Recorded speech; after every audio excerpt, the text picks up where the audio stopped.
একই আয়োজনে দুইজনে বিয়ে দিয়ে দুইখান ঘর জামাই নিয়ে আসুক বিশ্বাস বাড়িতে যেখানে একজন ঘর জামাই আসতেছে আরেকজনে বরণ করতে তো আমার কোনো আপত্তি নেই। এটা কোনো সমাধান হলো খালা?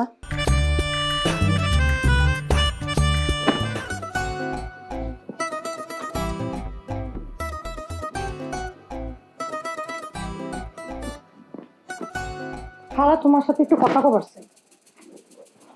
শুনতেছি। এরম করে তো কোয়া যাবে না, জরুরি কথা, বসো। আহা এবার টানাটানি করে একেবারে অস্থির করে ফেলাচ্ছে। কি হচ্ছে? কামটা কি তোমরা ঠিক করতেছো খালা? কি কাম? এই যে তোমরা বাড়িতে টিয়ার বিয়ের আয়োজন করতেছো। বিয়ে তো হয়ে গেছে, তোর বাপ এখন মিয়ার জামাইকে বরণের আয়োজন করতেছে। আমি টিয়ার বড় বোনরে বাদ দিয়ে তোমরা টিয়ার বিয়ে নিয়ে মাতামাতি করতেছো। ওর বিয়ের আয়োজন করতেছো, ওর জামাই বরণ করতেছো। মানছে কি কবে? আমি মানছে মুখ দেখাবো কিরম করে খালা?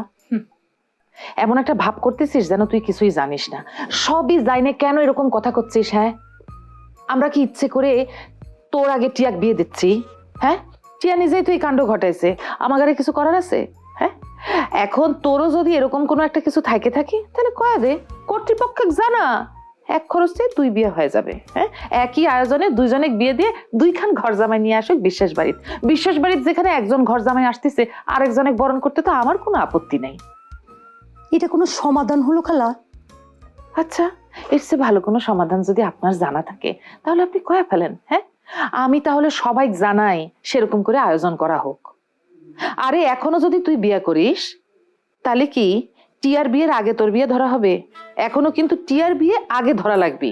হ্যাঁ, আর তোর যদি কাউ পছন্দ থাকে তাহলে কয়া ফেলা, কেলেঙ্কারি না করে সোজা সাপটা ভাবে কয়া ফেলা। আমি একটা বন্দোবস্ত করি, কুসুমে কই যে বিয়ার আয়োজন করুক। হ্যাঁ, আর একখান কথা, বিয়া আমি দিতে রাজি আছি, কিন্তু বিয়ার পরে যেন কারোর সাথে মারামারি করব না।